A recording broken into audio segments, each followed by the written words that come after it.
It's a lovely sunny day, and I'm looking to get all of this into the ground today. The weather might get a bit bad, the middle of April towards the end of April, but yeah, I'm not trusting the weather. It keeps changing about, so I'm going to go ahead and continue with my planting. The sunflowers, though, won't be going out. They will still stay in the greenhouse, but I'm going to get the cucumbers, the tomatoes, and the watermelon, get some more of them into the ground, and I'll show you how matured some of these are. So look at this watermelon.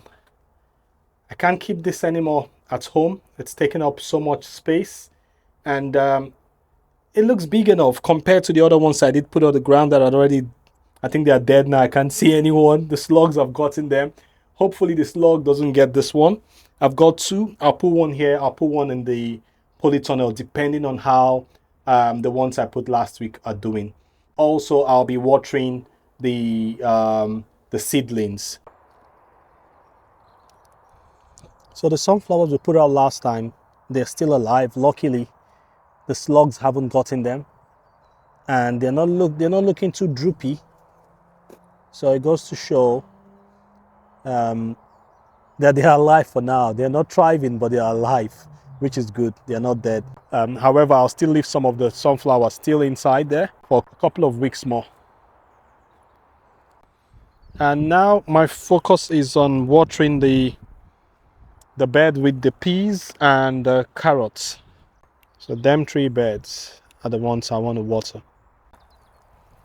So I've got carrots on this bed also. This is the first set of carrots I planted. Rather, I sowed, but there's nothing happening. We're still hopeful. The weeds are coming out, but the carrots are nowhere to be found.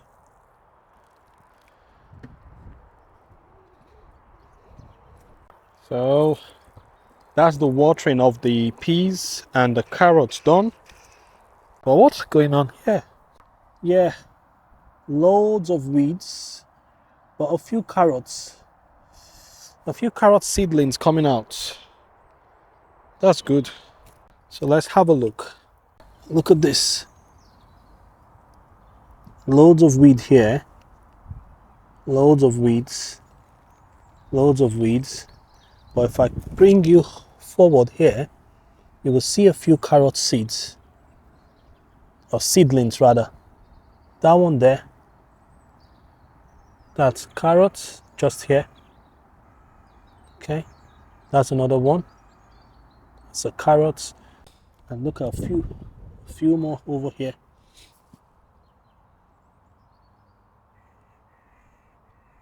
These are carrot seeds. So they're actually coming out from the ground here. It's just that there's so much weeds around them. So I have to be watchful.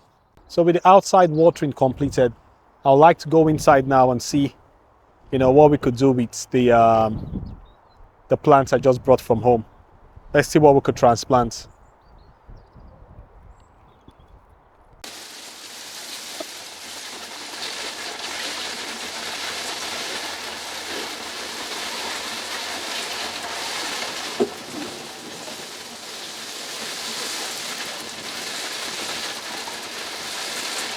So guys, while I was potting the dahlia seeds, the sun's come back out, the hail stopped, the rain stopped, but the cloud is not very clear. It's a bit grey outside, but this is the weather. This is the UK weather. We've gone from sun to rain to hail to rain to sun again.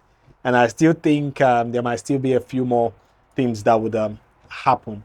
Okay, I'll quickly show you guys the reporting of the dahlia seedlings from this tray into individual pots. I've got loads of dahlias now, still about 10. Some of them are still clumped together, but I'll show you what I've done. And after this, we'll be going into the polytunnel where I will do the actual transplant of what I brought in. I haven't done that today. I've spent some time watering. I also need to ensure things are watered because the rain that fell wasn't heavy. It was just a nuisance, but it will help some of the plants. So let me show you. So those are the dahlias I've reported. I did that while I was waiting for the hail and the rain to stop. So now it's time to grab those crates and take it to the polytunnel to start the transplant.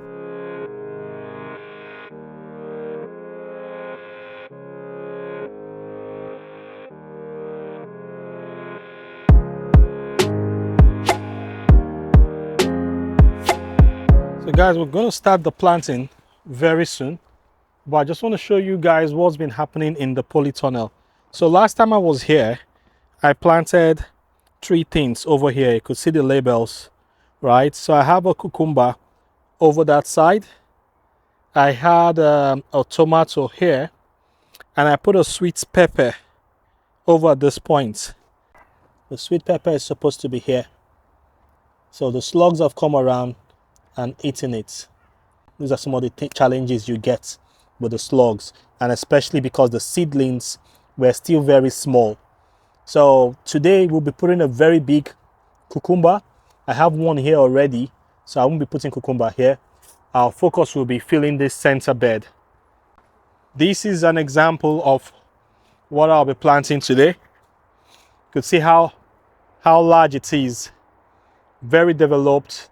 It's got 1, 2, 3, 4, 5, like about 5 big leaves, and it seems as if it wants to start giving fruits. So if you look at the middle, you see some things trying to come out from this center. Hopefully these ones are matured enough, right? They are matured enough to stay in the bed and don't get eaten by slugs. The slugs will still come to eat it, but it's quite big, and I think before the slug would eat everything, it would have established itself and, you know, start growing to produce more leaves. So that's what happens with most of these seedlings. You put them in and they die, not because they you know, the cold killed them. They die because sometimes slugs or snails come around and eat them, and there's not enough warmth and sunlight for them to grow faster than that slug or snail eating them. So yeah, I'm gonna put this one in. I have things already in here, and I got some what they call them now, spinach, that I'm going to harvest, but I'm just going to look for some spots and start putting this in. Yeah, that watermelon I planted here, yeah, looks like it's dead too. I'll need to replant watermelon. So let's start. Where should I put this? I'll put it here. I usually plant it around this side. So this cucumber will go there. I think that's a moneta. It's a moneta cucumber. I also have a market small cucumber and another moneta. Put this one here. And I'll put the market small at that end. Okay, so now time for tomatoes. My brandy wine would come here. My red cherries usually stay in the front, so I could munch on them quickly before I do any work. Okay, I got call the booth, one seat there. Mamand, dropped Mamand here already. Brandy wine, red cherry, or Mamand there. Okay, another Mamand here. No call the booth in this middle bed, so I would put one about that end. That's how I sow, guys. That's how I grow. I make it up as I go along. There's no fancy plan or anything. I just stock things into the ground where there's space. And there's some space here. Brandy wine. I put one brandy wine there. And that's the first cucumber in. Okay, so at the end of the planting, this is how it looks. Okay, there are many more to do. I'll crack on with them and I'll show you at the end how far I've gone.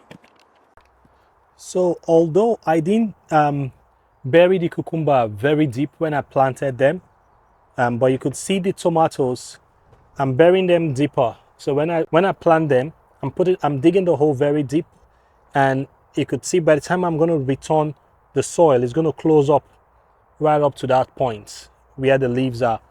And that's what I've done for all of them. And it's because for tomatoes, those hair-like stuff at the sides, it's going to form roots. I'm not burying to that point. I'm burying just to this set of true leaves. But there are more down here that would grow more roots and help the tomato anchor properly and grow well. And I've done this for every single tomato I just transplanted. That's another one deep in there. Okay, but for the cucumbers, I didn't do the same. That's the market more cucumber over there.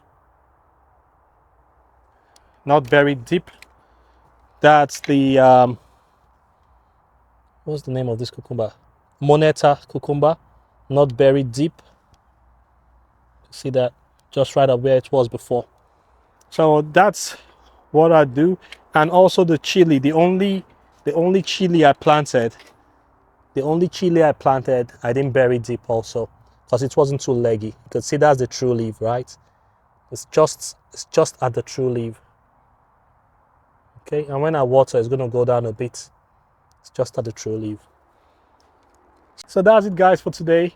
I'm gonna carry on closing up everything because I haven't done that yet. I wanted to show you guys the tomato that I'm burying them very deep.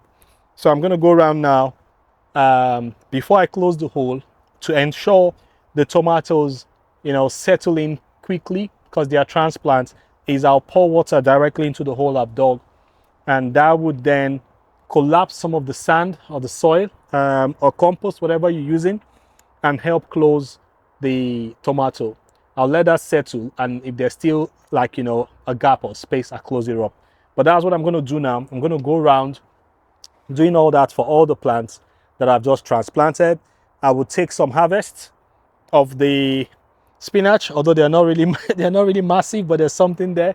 Pick them all up, and the next thing would be to water the entire bed. You could see some of it is dry, but the good thing is, because I've been on top of the watering, the beds are actually wet underneath. But we don't want to stop now. We'll carry on with the watering. So I'll crack on the rest of the jobs, and that will be it for today. Thank you very much for your support. Thanks for watching, and I look to catch you in the next one.